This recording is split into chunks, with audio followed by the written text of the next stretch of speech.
အားလုံးပဲမင်္ဂလာပါ Tish Ubotash မှာကြိုဆိုလိုက်ပါတယ်ရှင်ဒီနေ့ဗီဒီယိုမှာတော့ Photoshop သင်ခန်းစာအပိုင်း16အနေနဲ့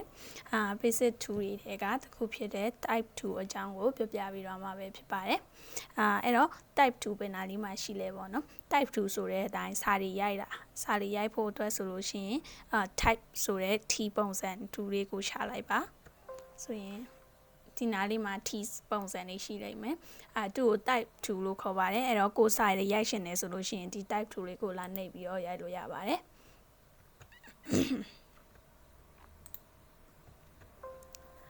type 2လေးကိုယူပြီးသွားပြီဆိုလို့ရှိရင်ဒီအပေါ်မှာဒီအကွက်လေးကတော့ကိုယ့်ရဲ့ form style ရွေးတဲ့အကွက်ပဲဖြစ်ပါတယ်ပြီးလို့ရှိရင်ဒါကတော့ form family တွေပေါ့နော်ပြီးရင်ဒီမှာ form size လာပြီးတော့ရွေးလို့ရပါတယ်form color ပြောင်းရှင်တော့ဒီနားလေးမှာလာပြီးတော့ရွေးလို့ရရဲပေါ့နော်အဲ့တော့အရင်ဆုံး form style ကိုရွေးလိုက်ပါမယ်ရွေးပြီးသွားပြီဆိုလို့ရှိရင်ကိုစာရိုက်ရှင်တဲ့နေရာမှာကာစာလေးတစ်ချက်ကလစ်လေးတစ်ချက်နှိပ်လိုက်ပေါ့နော်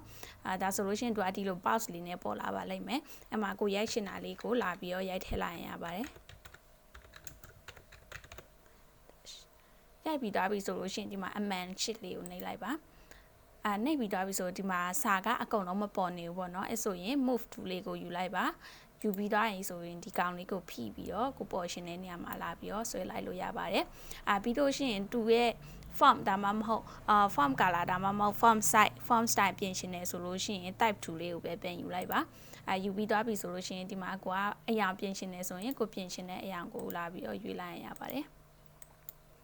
ရွေးလိုက်ရတဲ့သူကဒီမှာလာပြီးတော့ပြောင်းသွားလိမ့်မယ်ပေါ့နော် form size ဆိုလို့ရှိရင်လည်းအတိုင်းပါပဲ form size ကိုကရိုက်ထည့်လို့ရတယ်လို့မရိုက်ထည့်ဘူးဆိုလို့ရှိရင်ဒီရဲ့ TT ဆိုတဲ့နေရာပေါ်တော့တင်လာရင်အများလေးနှစ်ဖက်ပေါ်လာရပေါ့နော်အဲ့တော့ဒီဖက်တူရင်စလုံး form size ကြီးလာမယ်အနောက်ကိုဆိုလို့ရှိရင် form size တည်တော့ပါလိမ့်မယ်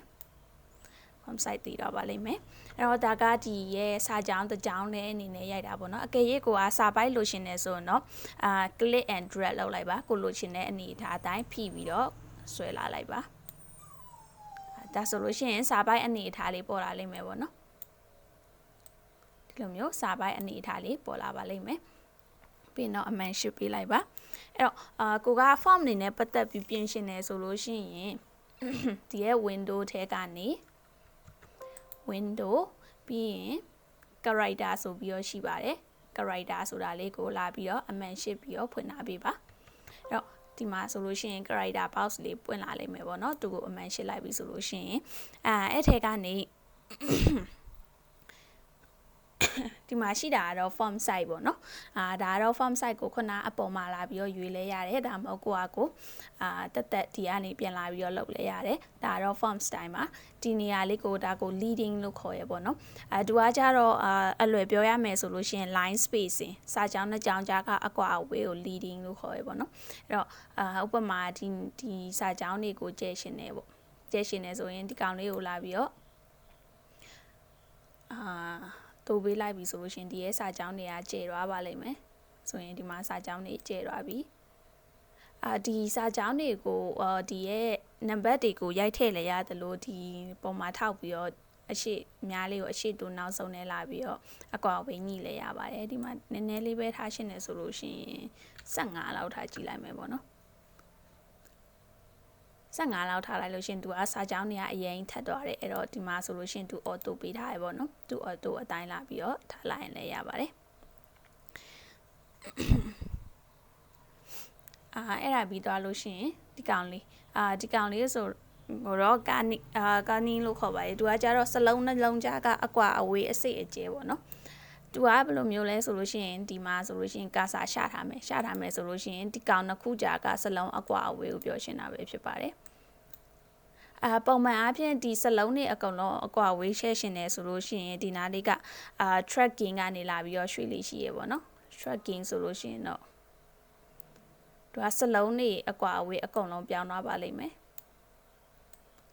tracking ကိုယူလိုက်မယ်ပြီးရင်ဒီလိုမျိုးလာကျဲလိုက်လို့ရှိရင်စလုံးရဲ့အကွာအဝေးတွေအကုန်လုံးကျဲသွားမယ်ပေါ့နော်ဒါဆိုလို့ရှိရင်စလုံးအကွာအဝေးကျင်တာဒါမဲ့ဒီကောင်ကကြတော့သူကကာစာရှာထားတဲ့စလုံးနှလုံးကြားကအကွာအဝေးပေါ့နော်ဒီနှလုံးကို share ရှင်းနေဆိုလို့ရှိရင်ဒီနားလေးမှာကာစာရှာပြီးတော့ဒီနေရာမှာလာပြီးတော့ကျဲလိုက်လို့ရှိရင်သူတို့နှလုံးကလာပြီးတော့ ကျေသွားပါလိမ့်မယ်ဒီမှာလာပြီးတော့နံပါတ်ပြန်သေးပါလိုက်လို့ရှိရင်သူတို့နှလုံးကလာပြီးတော့ပြန်ပြီးတော့သေးသွားမယ်ပေါ့နော်အကယ်၍အမှဒါတော့ညီမ form ကစလုံးအကြီးတွေပဲယူထားတဲ့အတွက်ကြောင့်မလို့စလုံးform အကြီးတွေပဲဖြစ်နေရပါတော့အဲ့တော့သူကိုစလုံးအသေးပါတဲ့ form လေးပြောင်းယူလိုက်ပါမယ်